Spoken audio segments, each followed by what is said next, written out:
we are about to get wrapped. I'm so excited. I've not done the Spotify Wrapped yet, so we're going to go through this together real time. And wow, I don't know what song I played 53 times, but I'm guessing that it is Chicken Fried by Zac Brown Band. But what a way to hook me, right? So basically, this is curiosity, but they're doing it in a really clever way, which is being really specific about the thing to get curious about. So if you ever want to get inspired, you can just, scroll around kind of clickbaity websites, and their ads are very specific. It's like, how does a 55-year-old man lose weight the fastest? Parentheses, watch now. Like, they could have just said, how do people lose weight? Because it's just a diet pill that they're advertising. But instead, they're being really specific about losing weight in the fastest way possible, and the target demographic being a man over 55. By being that specific, they're kind of enticing you to say, there's something behind here. I can kind of see it. And they could, Spotify could have just said, what's your top song? And I definitely wouldn't have been as excited as I am right now. Let's do this. We're getting wrapped. Hello, Kristen. It's wrap time. Let's do this. Let's do this, Spotify. Let's do this. What anticipation that they're giving me. So, by the way, there's no music here. I can't hear it. I'm trying to turn it up, but nothing. It's saying, how did my taste stack up? So it looks like they're about to give me a fair amount of data about my musical taste. So at some point in this teardown, we'll talk about quantification, fixation, which is a nice new paper from Linda Cheng and Katie Milkman.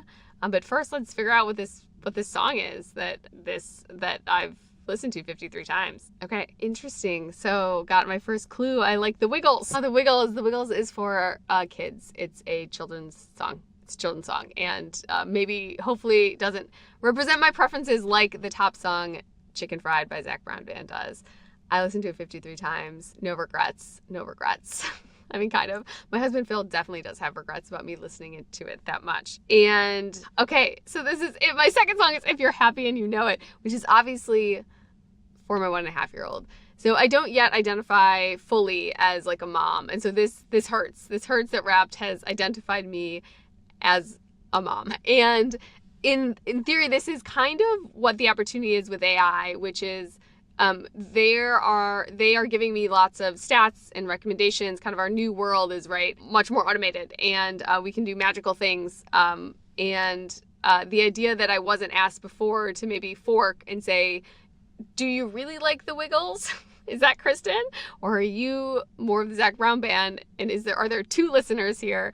It's not just your nursery rhymes. And I think we have this idea that asking people questions, like if Spotify had asked me, do you want to include the nursery rhymes in your Wrapped? I probably would have said no, and now we would have had higher trust in the output. I would be more likely to share it had it fully represented what I think of as my identity and preferences. Number one is the Wiggles. Number two is Zac Brown Band, which I do own. So they're giving me a fair amount of data on my listening behavior. One thing I really like about Peloton is that they give us lots of data. So you've got your kind of how you compare to others in the class. You have how you compare to everybody overall. You have how you compare to your personal best. And then you have your output metrics if you're on the bike.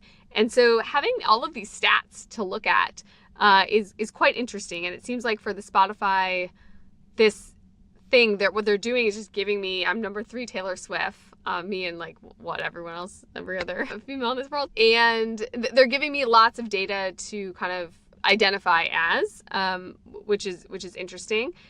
The Wiggles, man, this is just not me. But the quantification fixation that Linda and Milkman basically articulated is that if something says it's 67% quality versus very high quality, we may choose or trust the one that has the quantified number to it, possibly because it's just easier, it's more fluent for us to compare to. So kind of the catch in their studies was that if they made it not fluent or hard to compare to something else, that we actually preferred the qualitative version of very confident or whatnot, or very high quality. And so this idea that I'm top 2%, tap to reveal, ooh, I'm a vampire. I have to pay more attention to this Wrapped as it's going on. My gosh. But the fact that I'm top 2% in the Wiggles means something to me because I'm, it's a quantified number that I can say I'm not 3%, I'm not 4%.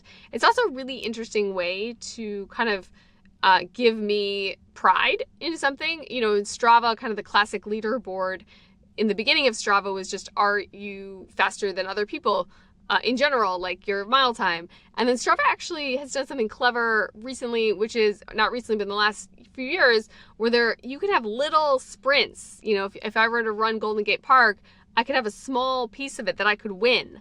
It's not the whole Golden Gate that I would win, but a small chunk of it. And so it's feeling a little bit like what Spotify is giving me right now, is small ways that I can feel good about my listening behavior and be on the top of something. It also kind of is a funny thing to share. If I'm one of the top Zac Brown Band listeners. I'm probably not one of the top. I didn't even see that, but I gotta be up there somewhere. And so they're making it easy for me to share. Although I would say, and kind of this goes back to one of the initial points, is that it would be very difficult for me to share because I don't identify as a Wiggles person. And so there's this idea in kind of product packaging for bundles, which is like kind of idiosyncratic fit, is like if I see a bundle and it has something that I really don't identify with, I may reject the full bundle. One example is like if you were to sell me a cake mix and the free figurine attached to it is a motorcycle. Like, as somebody who may be a baker, I'm not going to want that cake mix because it somehow is identified as somebody else who likes motorcycles. It's free, but I'm going to reject the full bundle because I don't fully have that identity as the motorcycle person. And so bundles kind of have that risk. You're giving people more things which they may value more and then make the purchase decision, but they could also reject the bundle because something within it doesn't actually fit their preferences. And that's kind of what we're seeing here, is like I'm rejecting the bundle because Wiggles is on top. And can I say it one more time? It's like I don't identify as a mom yet. And so maybe next year Spotify, but not this year. You're not going to get me to share that my top band is If You're Happy. My top song is If You're Happy You Know It. And my top artist is the Wiggles next year.